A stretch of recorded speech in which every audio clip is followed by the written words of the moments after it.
Thanks, it's a joy to be here. Marilyn. Isothecium myazoroides, mousetail moss. O furry mouse, O feathered flounce, you catch between soft paws, you pounce. Such little wings, such tufted springs, a bounce, a dance begins. You're a fan that spreads as heather, sprigs of heath and ostrich feather. Mousy, you are not. Your glamour has a sleek, seductive power. See the way your branch is lit and how you move as though leaf tips were hips that sway. Your leaves sashay through all the woodland's darker days. Oh, you are a moss parade, a firework, a bright cascade, showering light all down your body. Who are you? You are everybody who ever had a heart on show, a vulnerability that glows in spite of who's looking. You're bold. And so I cannot call you mouse, as though I don't see brightness bursting. But if monograms must hold, we'll keep MM with different wording. Mousetail moss can go, but welcome Marilyn Monroe. The smoothest moving moss that lived, the lithest and the silkiest. I take a breath each time I see you, shoulders back, I try to be you. Who cares if I don't quite make it? Just the strength to undertake it is enough for most. Let's face it, life can be dull and its light escape us. What if Marilyn had had her own Marilyn for brightness? Could we be our own lightness? I began writing about mosses in the period after my father's death, and I found that I was looking down at the ground a lot, and I found myself caught by these cushions of leaf and light, just sort of there for me to land on. And each one was very distinct from the other, but we tend to refer to them by the generic term moss. But there are thousands of words for moss, as there are thousands of species of moss. And as I came to know them, I started thinking not just about their names, but also about the process of naming itself, and what that achieves, but also what it leaves out and what it's not able to do. And so the book talks about 12 words for moss, and these are particular mosses that I came to know. But I don't pretend to know the names that mosses might have for themselves. And that's a quote from Robin Wall Kimmerer, who says, the task given to her is to carry out the message that mosses have their own names for themselves. But I think that through the processes of deep looking and listening and otherwise attending to mosses that we do through poetry and other creative writings, you can perhaps get a little bit closer to the mossiness of names. I began by reading Marilyn, which is a poem about moss that some may know by its binomial, Isothecium myazoroides, and that has a Greek derivation, so from the word for mouse and tail. And so we get mousetail, so the English common name is mousetail moss. And it sort of makes sense because it has a linear shape to it, but what it doesn't convey is that very curving, sensuous quality, and so for that I turned to Marilyn. And I also ask a question in that poem about light. We know how life ended for Marilyn, and there's a theme of grief through the book as well as healing. So that when I ask that question in the poem, what if Marilyn had had her own Marilyn for brightness, I'm thinking about those that manage through their light to lift us up, and yet aren't always able to perform that same process for themselves. And for me, there is a lot of that in the mosses. So their light really helped me at a time that I needed it. And I hope that you get a sense of it from the images that are scrolling, also perhaps from some of the readings. They have this real unique luminosity to them, which you get to see if you look closely enough. But they are in a depleted state. So in peatlands, in wetlands where peat forms from growing layers of dead plant materials, including mosses, sphagnum or bog mosses, break down very slowly in that waterlogged ground, and they store carbon, as we heard earlier. So peat is sequestered there, and they are vast carbon stores, and they store a third of the world's carbon. But the flip side is that degrading peatlands actually release the carbon back into the atmosphere, and around 80% of the UK's peatlands are in a degraded condition. Ophelia, Sphagnum cuspidatum, feathery bog moss. Submerged, you search for the hidden path, for the brace of stars that would steer you right. You can't see what I see, how you ignite the dark, that those searching for light might themselves be sparks. What if Ophelia had simply got out the water? I see her everywhere, entering rooms at night with her leaves tipped white, in despair of the care she needs, unaware of the trail she leaves. And so I've wanted in my writing about mosses to find a way to draw attention to these degraded peatlands in a way that statistics alone perhaps aren't always able to do, as staggering as they are. So we hear a figure like that, like 80% of the UK's peatlands are in a degraded state, and we might think at the time that's terrible, but in our culture of rolling news and continual headlines, it soon gets written over. And so I think through a softer, slower kind of language, one that you can come back to again and again and find something new in, perhaps every time you come, perhaps find something of yourself in it. It gives you another way of looking at that issue of damaged peatlands and mosses, and digesting it more deeply, more internally. Little loss. Sphagnum gergensoni, Gergenson's bog moss. You are mostly dead. Your colourless hyaline cells fringed by little specks of the living. Small chlorophyllose cells linked through your leaves like chainmail.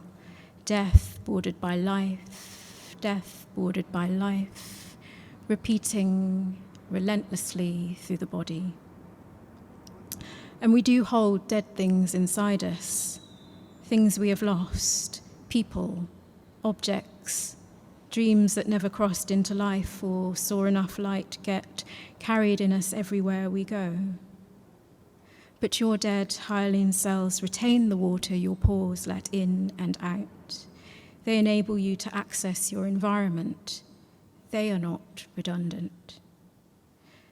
And so when we're told to move on from loss, I do not really understand it.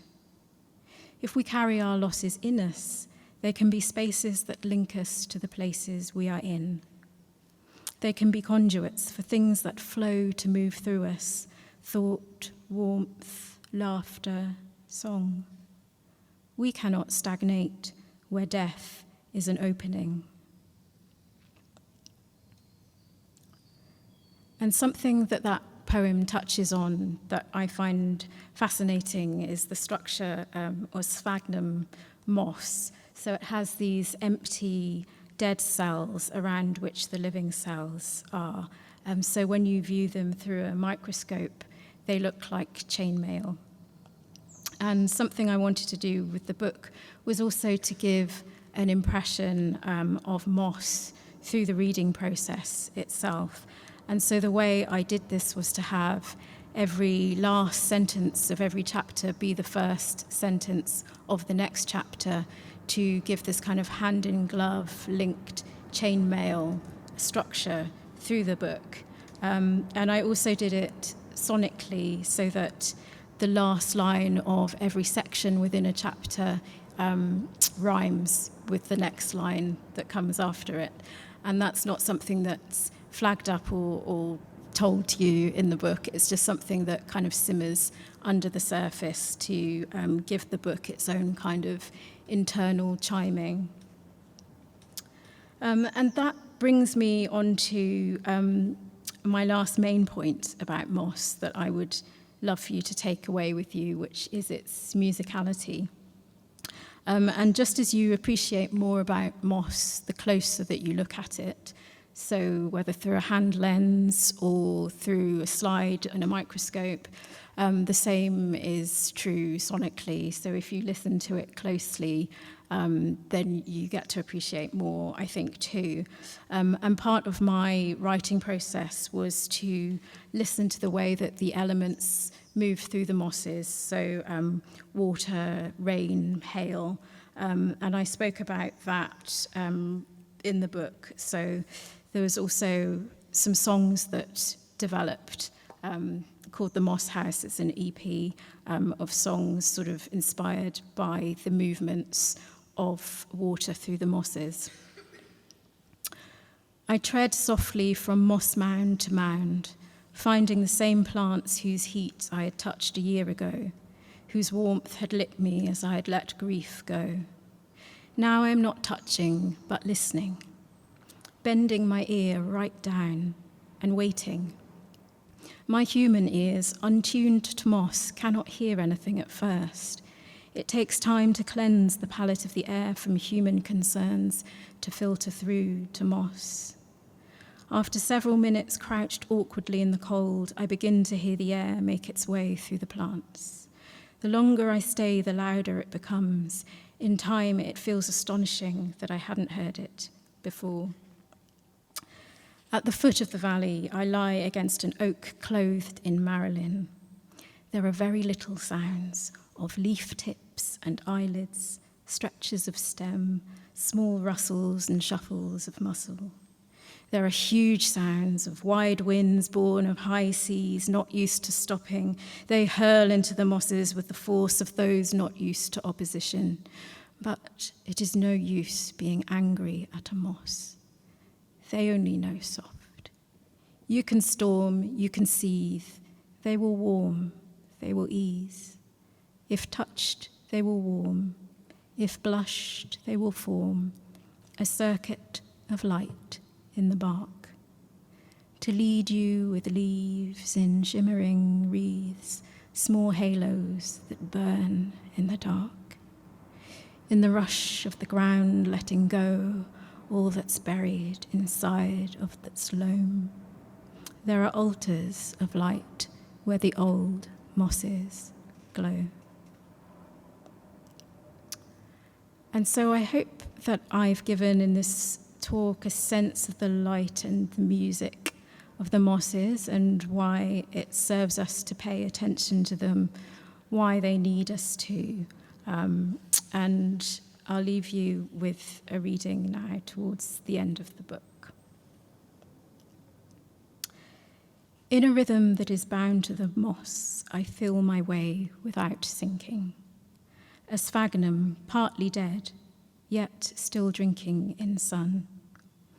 Wherever there is light, I gratefully choose it, and where there is moss, there will always be music. For moss is the light of the earth, and when it grows inside, it cannot be hidden, but courses through the limp stitching of the body. You may have closed yourself off and been bound up tight, hovering unbearably on the brink of the night, yet do not lose heart. There is growing in you a family of light, scattered yet connected. A symphony of brightness plays its ghost notes through the blood you thought you had lost. That is moss, growing on your gleaming bones, threading the song of you into the stones, flooding the spires of your tapering homes. That is moss, not loss, that shapes you. Days pass, silence in the hedgerows, beating bodies stilled.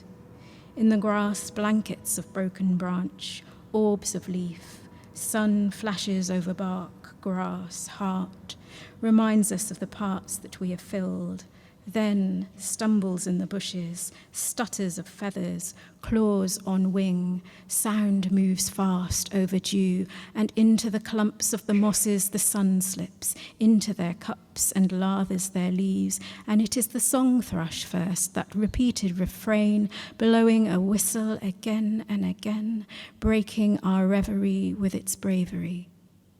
We remember stars, We remember luminosity. We remember our bodies are made for more than weathering. An insect bites and a snail trails. A door opens and a spade falls. A cabbage is cut and beaten and thrown down. A dog rose lifts and ripples with sun. The moon is a slit of fire in wide blue. Blackbird and robin and pigeon call through, and all of us seem to know the tune. In every cell the light repeats. I hear the ripeness in the leaves. Something endless runs through me. The air is pressed with melody. Thank you.